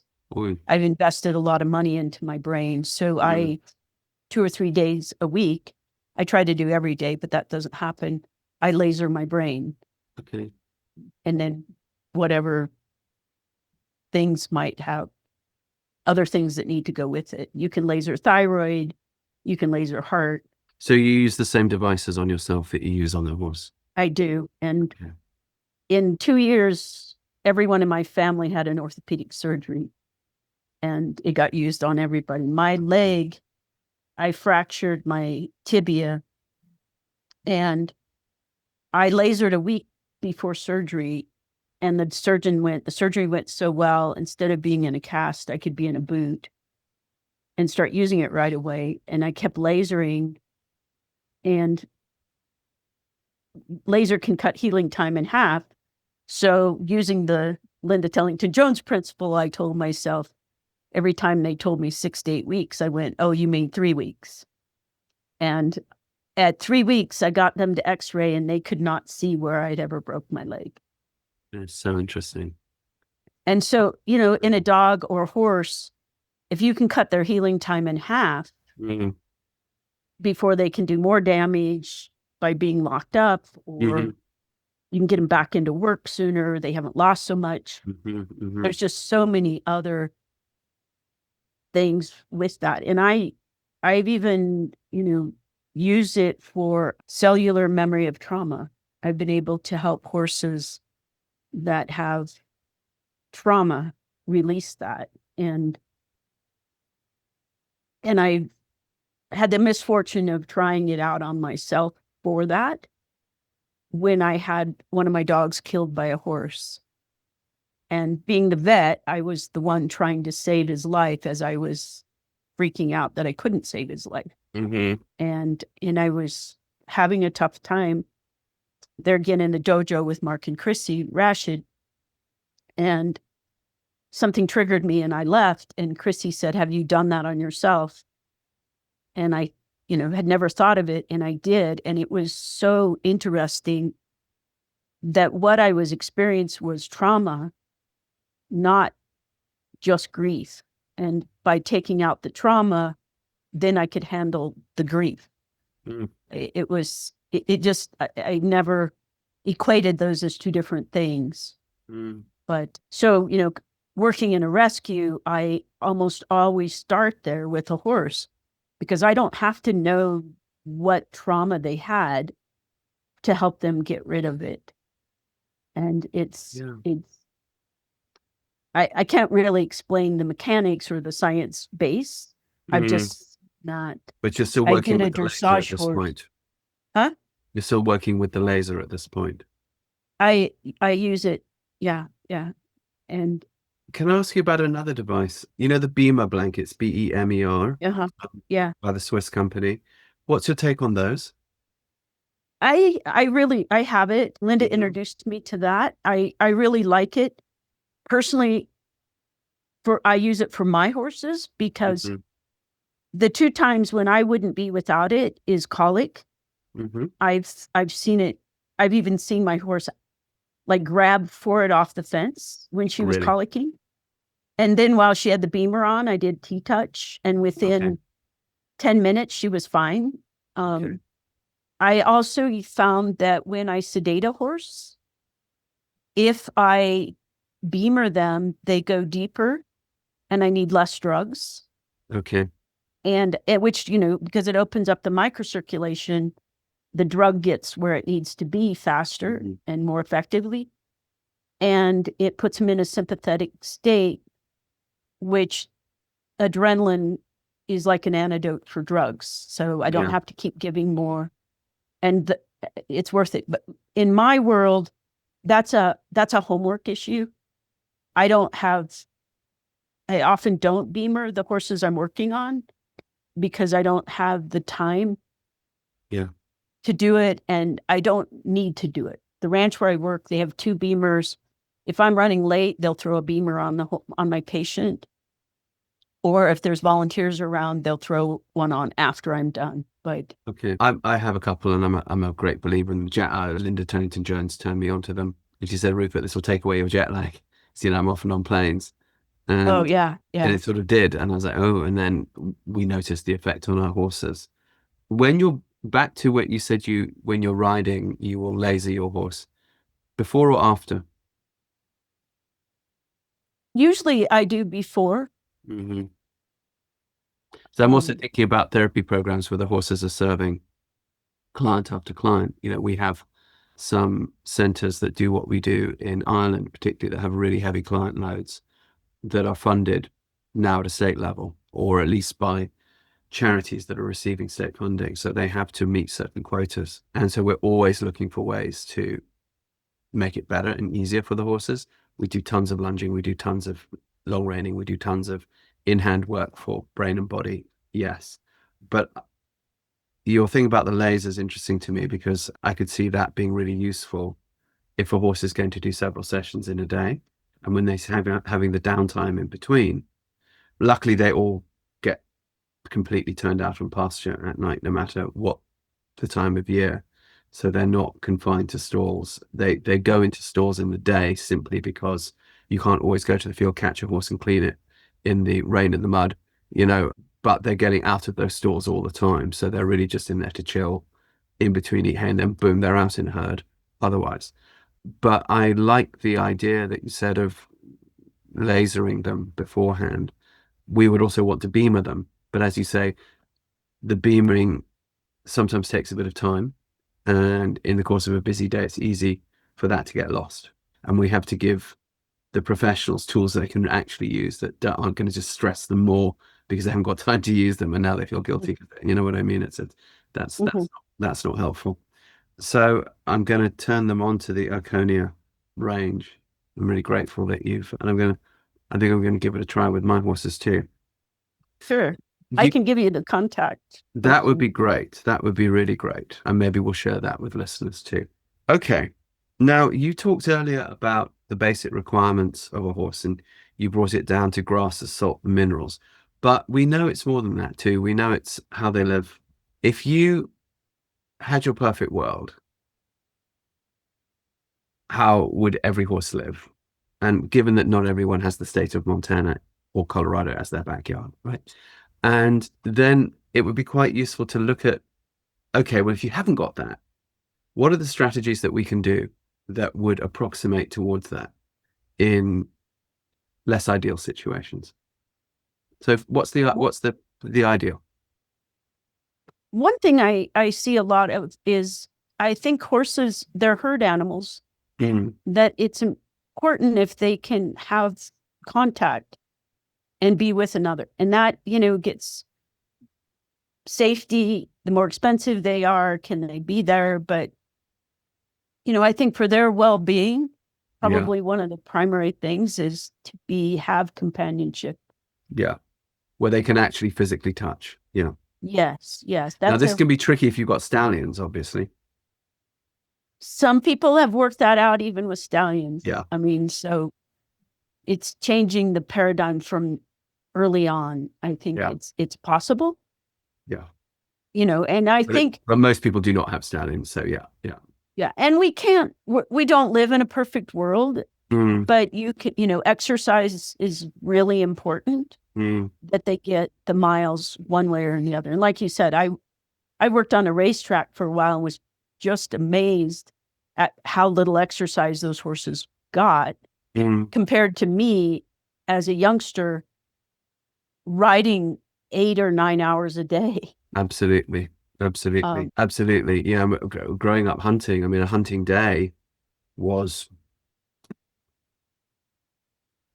back in those days, this is the 80s, early 80s, you'd ride to the meet if it was within an hour of where you lived. If you're a horse nerd, and if you're on this podcast, I'm guessing you are, then you've probably also always wondered a little bit about the old master's system of dressage training. If you go and check out our Helios Harmony program, we outline there step by step exactly how to train your horse from the ground to become the dressage horse of your dreams in a way that absolutely serves the physical, mental, and emotional well-being of the horse and the rider. Intrigued? Like to know more? Go to our website, heliosharmony.com. Check out the free introduction course. Take it from there. So you've got that. When you'd ride at a steady walk or trot, you arrive at the meet, stand around for 20 minutes, and then you're hunting for 6 hours, which is not all hard action. There's standy aroundy bits as well, but you're basically on the move, fast or slow. And then you would ride home. And sometimes the hunt would end like 2 or 3 hours from home, and we'd ride home, and even in the dark along the roads, because back then in the roads in England, people kind of expected to meet livestock. You couldn't do it anymore, that you just get killed. But back then there were less cars, and the rural traffic, was more horse friendly, even at night. And so you'd put all that together. I mean, at night, meaning it also gets dark at like 4 o'clock in December, so it's not exactly late. And you've got like an 8-hour day of movement, just movement, not all hard, demanding movement, but just movement. And of course, also exploration and being in a herd with all their friends, because hunting is usually done in a group. And so whatever you think about whether one should go fox hunting or not, and I actually don't live hunt anymore. I only go out with the bloodhounds, which we hunt, actually one of our friends, but we still have a lot of fun doing it. I've never encountered such happy horses as horses that regularly go hunting, because a lot of their needs are met just through the course of that, provided they're fit, and well. But as you say, that's just not how most horses are moved these days. And a lot of my clients, I have another hat that I wear as a dressage teacher, and the vast majority of my clients, they have a job, so the horse is boarded, and they get to that horse, if they're lucky, an hour a day. They might have other people that share that horse or sublease that horse and can move it more in the day, but basically that horse is standing around most of the time. And a lot of the issues that I see in people, as well as horses, I think come down to chronic boredom.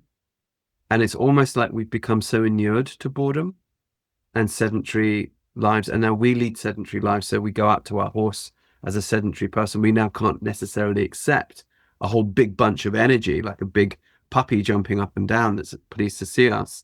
But yet that horse has been standing there, and now we're suddenly the party, and the chance to move, that's what we represent. And then boom, that doesn't go so well, because the monkey's not ready for it, and the monkey's also too sedentary and perhaps not fit enough. And it's a downward spiral. So I like that you brought up movement. What are some strategies that people could look at to make sure their horses get enough movement for their bodies and for their brains? Well, yeah, you said brains. So brains use a lot of glucose. So you can get exhausted by using your brain. Yeah, sure. And so, adding enrichment, I really like the Surefoot pads because they What are those? are novel. Wendy Murdoch came up with the Surefoot pads. They affect the proprioception. They just work on so many levels. And I often use them before a treatment, but I will also know that I need to work with my horse, but I don't have the energy. So I'll go out with the Surefoot pads, and I always see it as a game that the horse gets to make the rules. So I don't go there with a structure, and The horse stands on them, right?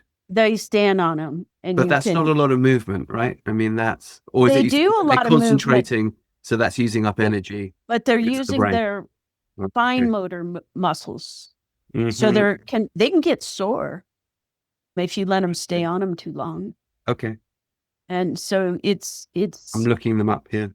it's fine motor movement. It's proprioception. Mm. You can mix, you can stack them, you can put them on different legs.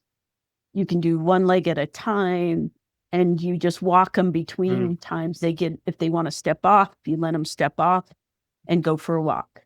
And then you do it. Or you can do, T-touch, the labyrinth, or ground walking. All those things enhance riding and gives the horse a new way of Right. being. Right. So, And novel movement, as we know, promotes a protein in the brain. For listeners, yeah. BDNF, And derived neurotrophic factor, which is neuroplasticity. so you can set up those things to work with your horse to keep them engaged and help them focus, which will bring down that energy that they don't always have to just expend as a blast of. But sometimes horses do need a blast. I mean, they're like kids. They do. They do. And this is one of my issues with the way things have gone in the last 10 years, particularly in certain aspects of the equine assisted world, where there's a real emphasis on everything being quiet, down-regulated, and not fireworks. But I do know horses, and I know that they like fireworks. I turned my horses out this morning because they live in an open area, but after I fed them in the morning, I turned them out to pasture. They're not in stalls, but the open area with free hay and all that, but they still want to go to pasture, and when they go to pasture, they play. And they're quite explosive in their play, just like kids. And one of the strategies we came up with when we, for a while, had to board horses here in Germany, but they weren't getting out that much. We were like, oh shit, what are we going to do? Because these guys need a lot. We came up with the idea of crazy time. It was something we did with kids anyway, always in the work that we do, not with horses, that before we work, say, with autistic children or kids with ADD or whatever, we're never going to say, concentrate on this thing. When the kid just walks, it's like, no, come on, that's not what a kid wants to do. They want to play. They want to see all the play equipment. They want to go nuts for a bit, or not, or just engage with it in the way that they want to engage. But there's always a certain population that want to go nuts with it. And then when they've done that for a while, the endorphins kick in, and then they're like, okay, I'm available. What should we do? And I'm always astonished that this is not how people approach horses. That if the horse wants to buck and play and ride, it's like, no, calm down. It's like, why? If that's not, if where the horse is at, well, we know why, because it causes us fear. We obviously don't want to get bucked off. We don't want to get out. So what we did was, for us and for our clients, there was a big indoor arena because it's Germany. So we said, okay, that's what we've got. And it's also icy outside and it's dark. So let's use that and have crazy time. So we began to build obstacle courses that were, like you said, the Tellington-Jones labyrinths, but where you could go, the horses could run around. And the horses that like to jump, we build jumps. And what we do is we'd change it every 2 minutes. So We get them in there, usually in a group, at least in a pair, occasionally solo, but as you say, they really appreciate it if they can do it with their mates. And then it got to the point where they'd go in there, see what we built, and they would need no encouragement. They just start running at it and jumping it and making up their own fun. And it got really interesting to see you could build them jumps where there'd be choices. You could jump here, you could jump here, you could not jump there and just go over a pole, but there's a yoga ball in the way or whatever. And it was interesting how often they would choose to challenge themselves. They'd go for that biggest bit. And we weren't even asking them to do it. They were just joyfully, ecstatically express. And we weren't even particularly saying to them, you need to jump now. We're saying, here's the thing, we'll encourage you a little bit, we'll interact with you, see what you want to do. And what we found was that we'd sort of hit a magic key where then the horse would turn and look at you after a while. There would always be these little pauses in between. But let's say you did 20 minutes of that. And the horse would kind of go to you, okay, I'm good. And they sort of just come, or they go to a corner and stand and kind of look at you and say, okay, what now? And you'd say, okay, you ready? And they'd be like, yeah, I'm ready. And then you could ask them to then engage with that 65-year-old person who's just come from her job as a lawyer or accountant. She'd be sat there all day. There's no way in hell she could sit on a horse that is full of that kind of bouncy fun. But it wouldn't matter because the horse had a chance to express that with their friends. And now they're like, okay, I'm here. So do you have similar strategies like that? And obviously we made sure the horses were fit, that their tendons were good. We wouldn't do that with horses that were not like that. But I don't hear people talking about this kind of thing so much. I hear much more people talking about, no, let's calm it all down. But what if that's not where the horse is at, And horses get so bored, and they love to go nuts. They're playful animals. So how does that affect your practice and your work? I'm not a trainer, but Yeah. I love that idea. And in a way, that's what I do with my horses. Yeah. They get turnout time most mornings, and they run and act crazy. And sometimes when I go to get them in, they're not ready. Yeah. And so then I just marvel at, and I think sometimes they just like to show off for me. Mm-hmm, and I go, wow, yeah, look at what you can do, and appreciate their energy. And I think we don't give horses voice. That's a good word, appreciate. Sorry. We just don't recognize they're giving them options. And that's what struck me. You're giving them options. You're saying, hey, what would you like to do? How would you like to do? And I think that can take a lot of different ways. But I also have a habit. I think Carolyn Reisnick is a trainer, and I learned that a big thing is to sit with my horses. I have a mounting block in their corral, and I often just sit with them and become part of the herd. And I think that connection with other horses, but if they can't, with someone, is important to recognize. I mean, horses are domestic animals, and it's interesting, people talk about the wild horse, but none of the horses that we ride are wild or have been wild for thousands and thousands of years. They've been selectively bred to seek out human interaction, what people would call trainability. You didn't breed from the horses that didn't like that, because why would you? If you were on the steppes, that's, entirely impractical. So back to those Syntacta people, thousands of years ago, beginning to breed the horses that we now use today. I think it's often forgotten that horses actually want interaction with the monkey now. But they, as you say, they do want options. And in the old tribal sense, you would live with your horses, right? You live in a yurt, horses are around you, you're never not with them. Okay, I don't want to make people feel bad if they have to board a horse, but I like your idea of, again, how do you recreate that to some degree with something as simple as you say, taking a mounting block and just sitting with them. And to spare people from too much guilt, I had a gelding, the one that was injured.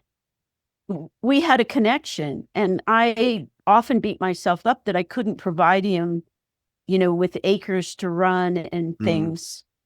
And when I would try to board him somewhere where he could, he was more comfortable being where I was in a less than ideal situation than he was out on 40 acres. This is so interesting that you bring that up. Okay, please, sorry, I didn't mean to interrupt. Go on. But that was something, it was hard for me to accept. And so that's, he taught me a lot of things because of our connection and because he was here in my backyard. And sitting with him was just life-changing experiences, having that connection. I used to take him because at one point I couldn't ride him anymore. So I would take him hiking in the mountains, and people would give me a bad time because I had a young dog on a leash and my horses at liberty in the mountains. And, walking a dog is pretty cool, but having a horse in the mountains where they could go anywhere, but they prefer to walk down the trail with you is an amazing experience. No doubt. Yeah. And if you think about, the Arab poems about having the horse in your tent with you, I've been in Mongolia. I've seen horse culture like that at first hand. That, we are supposed to, if we're horse people, we're supposed to live tribally, not keep them necessarily like you would in a cavalry barracks, which is where we inherit the current stabling systems that we have. That said, of course, those cavalry horses, what's forgotten is that they would go on campaign, and not just when there was a war on, but they would go on constant maneuvers, of military exercises all the time. And of course, then they were picketed. They were standing in picket lines out there, grazed, with all their friends. So they actually weren't spending as much time in a stable stalled as we think they were. Those days of the old cavalry schools, actually. And if you think about the old days of urban horses, if they were out there pulling a cart at a steady pace around the city for the day, then they're going to be pretty happy to stand even in a small place and chill, and just kind of in the same way that I don't care the size of my bedroom. When I'm tired, I just want to kind of chill. I only care about the size of my bedroom if I don't get out of my bedroom very much. So I agree with you. I think a lot of this has been forgotten. And in the course of my work, I see a lot of horses kept different ways. And I used to have more hard and fast opinions about it, but I've realized that those opinions mean nothing, because I've met, as you said, horses that are really happy living in less ideal situations, and horses that are chronically bored and often a bit sour living in more ideal situations. And what it seems to come down to is the quality of the human interaction that they have, and the quality of the interaction with each other that they have. The last 2 winters, we bought a place close to my grandkids. So we have 25 acres and a barn, and we live in the barn.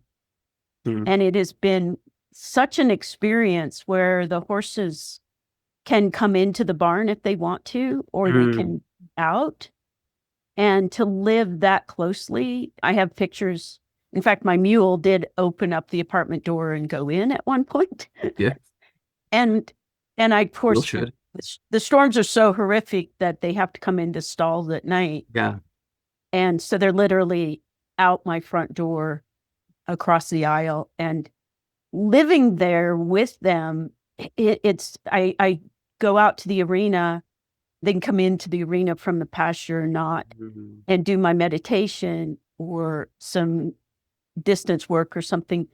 And the horses join in with me, and we do that together, or they just come in and have coffee with my husband at the picnic table in the barn, or it's such a cool experience to just be living in the same building with them. I so agree. Often when we're with the kids, we're sitting at a picnic table and the horses just come and join us, and they also want to see what we're eating, but it's not just about that. They want to hang. And then practically there can be times when this is really good. Like a couple of times they've broken out, at night, and it's no hassle to go get them. They want to just go graze over there a little bit, no problem. You say, "Are you good?" If you had your fill, and they're like, "Yeah, okay, fine, let's go back in." Whereas in previous years, if my horse has got out, that might involve a bit of a drama, and it's taken until quite recently for me to understand what it is to give the horse a chance to say no, and how good that is for mental health, but how to actually balance that, because we tend to, how it is, we tend to view things a little bit in extremes of, well, if you let the horse say no, then they're Yeah. going to say no to everything. And I've realized that rather like with crazy time, it's not true. So for example, in the work we do with autism, once if I've got your autistic kid or your autistic grandkid up there with me in the saddle, I can't afford to have the horse say no in any way at that time. So what I realized was I needed to give them time to say no in other times, because as you know, horses sure. have that innate sense of fairness. And so if I go out to catch a horse and it's just me, there's no other, and the horse just kind of turns his butt and walks away, I'm like, okay, I hear you. If I then go out the next day and it's not for me, it's for one of the kids or something like that, and I say, hey, today I need you, then it's really interesting. They're like, okay, fine. Between like the crazy time and that, and then I can say to them, like, dude, come on, I'm looking after this here. You have agency, and if you really said no in this situation, okay, fine, I'll respect that too. But please be a mensch, please help me out here. And it's so interesting how they rise to that occasion. But I was never brought up with that, as I'm sure you weren't. Yeah, no, and it's they're so intelligent that just letting them know why you're there and what you need. And there's been times when, I really need you to do this. I know you don't want to, but we really need to do this today, can make all the difference in the world at how they work. It's so interesting. What's it Linda says? I asked her, if you were to say to somebody, what is the most important thing in T-Touch or in anything, just what's the most important thing? She said, gratitude. Just say thank you to your horse and see what difference that makes. And she just threw that out as a challenge on the podcast. She said, everyone, just try it. Whether you believe in it or not won't matter. The horse will appreciate it, just like people appreciate it. And it can be silent. Just say it to your horse silently, but why not say it out loud? We all like to be appreciated. We certainly do. And they're certainly no different.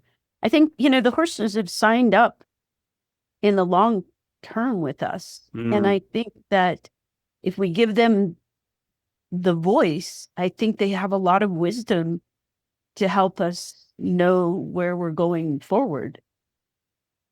Exactly. Well, they've been carrying us for millennia, haven't they?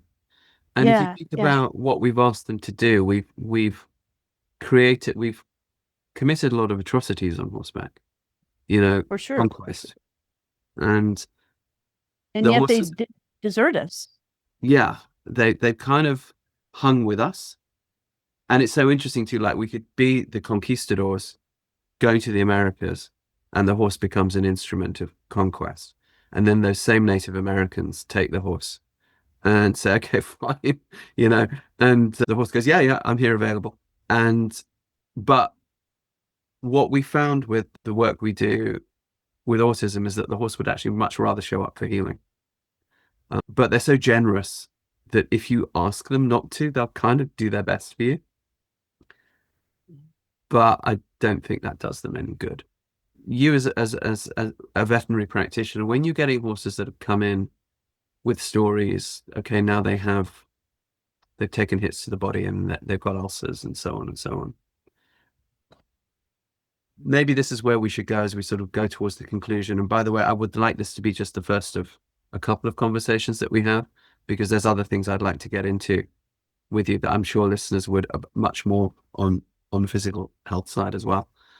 Let's say somebody's running a barn where they are routinely bringing in donated horses. It's sort of where we began. And you said, I look at the posture, I'm going to look for the ulcers and see what I need to do there. Okay. I'm going to maybe invest in these Aconia lasers. Now let's just move to the spine and let's move to the legs. Let's say there's kissing spine. let's say there's tendon damage, splints, hock arthritis, stifle issues, the standard stuff. Can you kind of go through the horse and say, okay, barn owner, kind of here's my recommendation about how to approach this?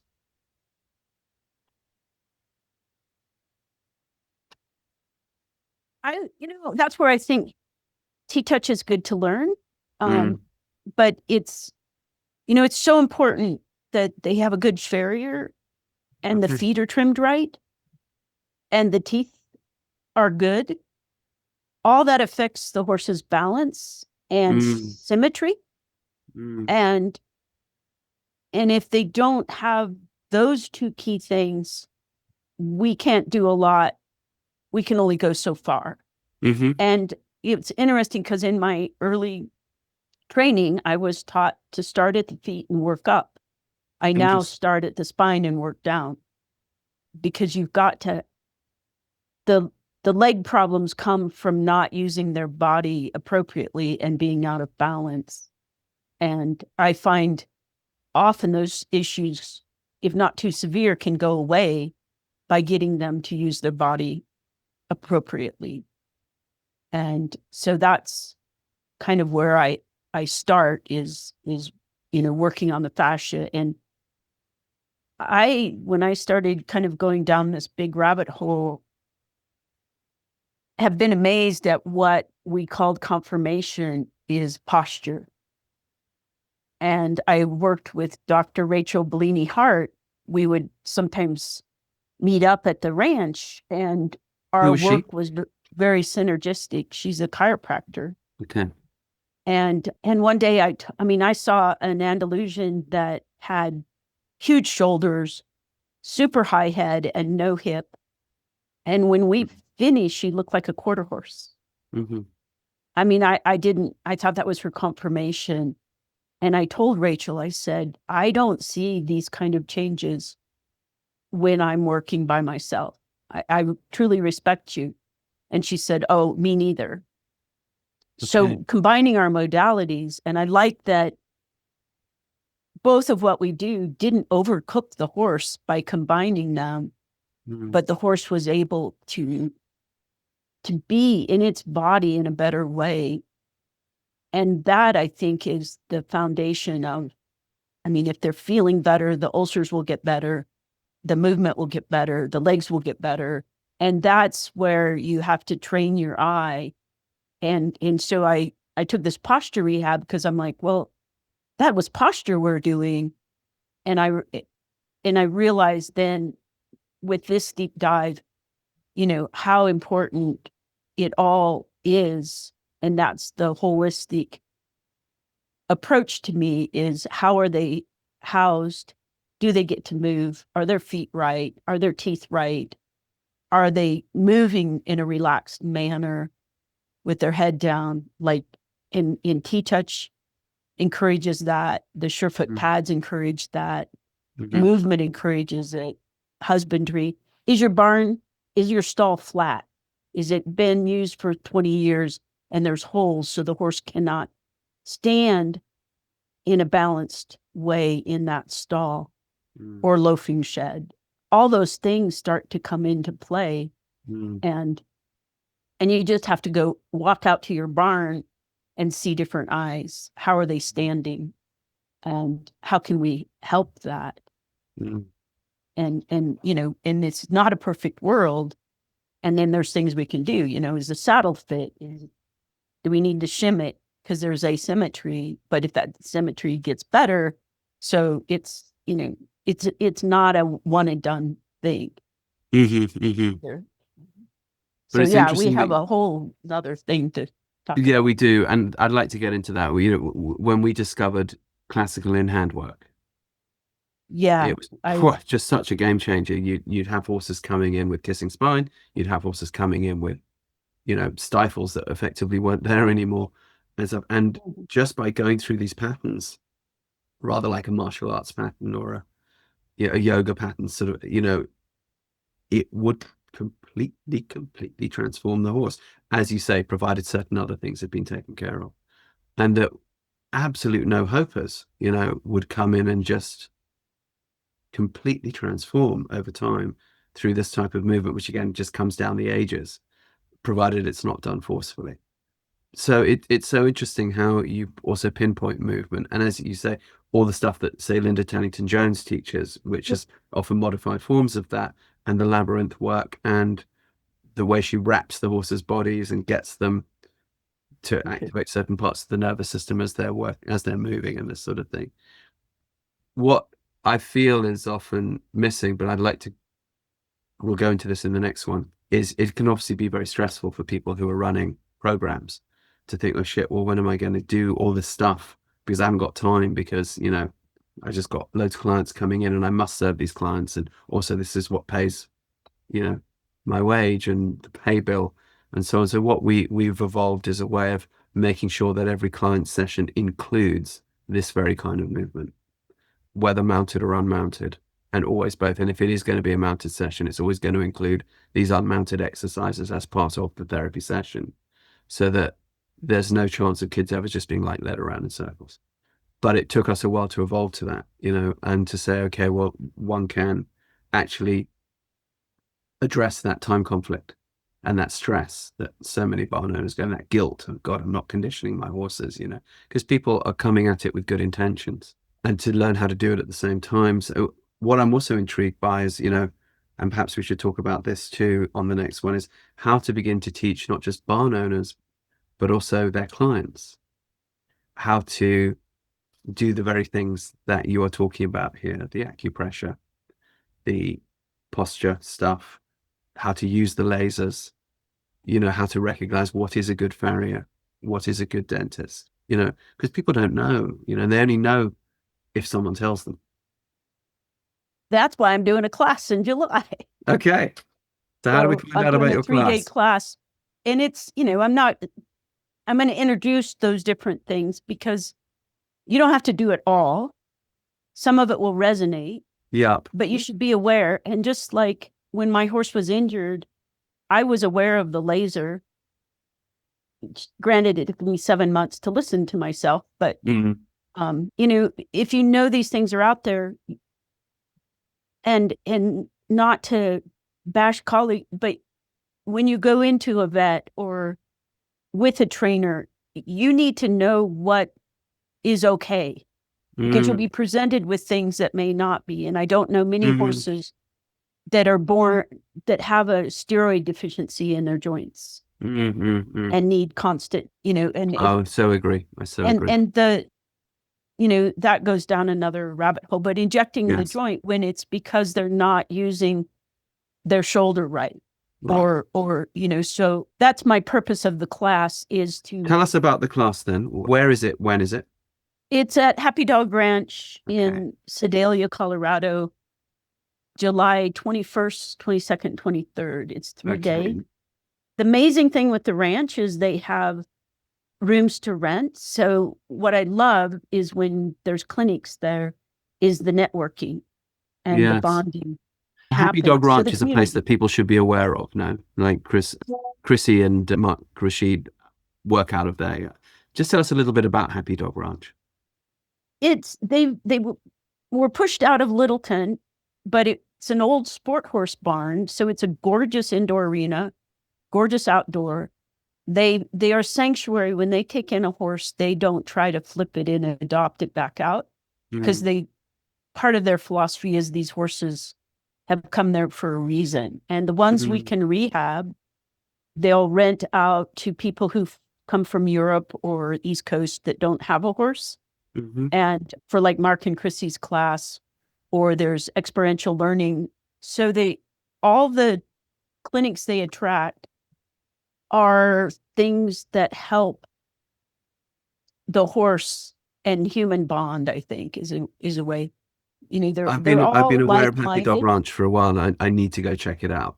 Everything you do. Yeah. And I'll be glad to show you around. But now they have 120 acres, and the horses get to live out on pasture most of the year in herds.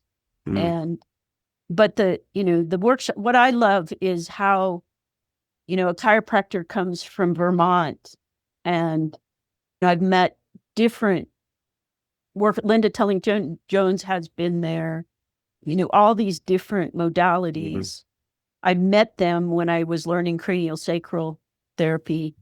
We were working on their horses. So the horses get lots of body work through the massage class or cranial sacral. So they're feeling pretty good. Yeah. So so they give back. Yeah. And I think a classic, I went there because I read the Tao of Equus, and I knew that my gelding worked with me like that. So I wanted to go horses I didn't know, which took me to Sharon Brinkelson at Happy Dog. And my first lesson was to move a horse in the round pen. But being a veterinarian, I had to do it from my heart and not from my head. And I could not do it. I got that horse to go maybe a quarter of a circle. Good. And I didn't take up their time because I could see this was not going to happen. So fast forward 15 years later, I was in Sharon's class because it was there. And we were supposed to go out in the gelding herd. And she wasn't going to let me in to do this exercise because she thought they'd all come up and ask for help. And this is where the horses know. But I did get to go in, and we had to connect with the horses from our heart. And so I connected. I mean, they knew the exercise. No one came up to ask for help. But at one point, I was surrounded by 3 horses, like surrounded with horse heart energy. And I'm just marveling that 15 years ago, I couldn't even connect with one horse heart. And it was just the neatest feeling. And the next day I was surrounded by Mark and Chrissy's 3 horses as well. So it's a place where magic happens. Well, people will be listening to this podcast at any time in the next, 10 years, right? So they may not make your July 2025 clinic, but if I presume you're going to be running them. I hope to continue and probably expand.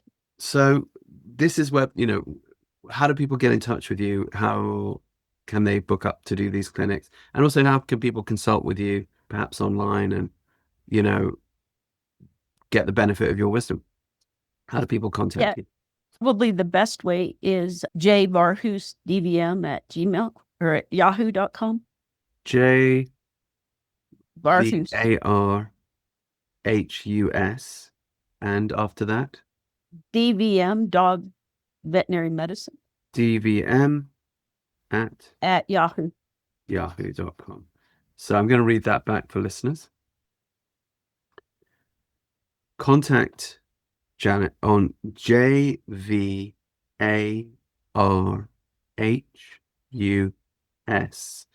DVM at yahoo.com. jvarhusdvm at yahoo.com. Do you have a website as well where people can find out about your courses? I don't. When I left my practice, I'm technically retired, but that hasn't gone real well. Why would one do that? Yeah. One could retire from something to do something else. Yeah. No, but you know what? I went into veterinary medicine because I knew I didn't know enough to make a living raising, breeding, training horses, but I could learn to be a vet. And, about 20 years ago, the horses started calling me back. Mm-hmm. And I credit them for saving my life in childhood. And now I get to give back to them. Yeah. And it's beautiful. It's my passion and what I've always wanted to do. So people can contact you there to come and partake in your courses, looking at equine well-being at every level at this. They can also get a hold of info at happydog.org. And does Happy Dog Ranch also post presumably when you're going to be there? I should imagine. Yes. Yeah. So Happy Dog Ranch also has its own website, I'm sure. I'm gonna go look at it in a minute. But type in Happy Dog Ranch, listeners, and you're going to find Janet, Mark, and Chrissy, and other wonderful people there. And can people also consult with you online? Like, could they Zoom like this and say, okay, I've got this issue, Yeah, because of the veterinary constraints, I often do nutrition consulting. Okay. But a lot of what I do is not drug based. Yep. So can fall in the scope of just consulting and not practicing veterinary medicine. Got it. But I do a lot of online consulting or Super. Because we've Chrissy got always people in the UK or, yeah, and I've parts of the actually done world. some distance work with people in Europe. Good. And Asia, there's a lot of need. Yeah. And, particularly we work in Asia quite a lot. And again, people are trying to do the right thing, but they're often being told something that may or may not be so useful. Then they see that their horses are going downhill. This often happens. And they can really benefit, I think, from this kind of knowledge. So I might turn some of the people that we have over there onto you and say, look, this lady's a great resource. She'll help you look at it from there's the word. I'll help if I can. Point of view. Say that again? I will help if I can. Great. Okay. So listeners, contact her.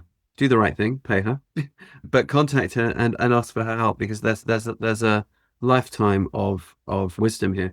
And the reason that we connected, by the way, is because Mark and Chrissy Rashid said, look, you have to talk to Janet. She's like the vet. Talk to her. And I'm like, yeah, okay. Mark and Chrissy tell me to do it. I'm going to do it. So we immediately kind of reached out. And so I'm so glad this happened. But I do feel we've only scratched the surface in the time we've had. So could we agree that we'll do a part 2 and possibly a part 3 and go into other aspects like the movement, like how can we perhaps avoid injecting joints and things like this? I think this is the stuff that people really do need practically. Yeah, sure. And I think financially it's a least cost often, and it was a better outcome. I so agree. So and that's just like the laser. I just want to get the word out that there are options. Great. And on so many levels, there are options, and people are looking for that, I think, more than they were 10 years ago. Absolutely. Well, I think we've all tried the other way.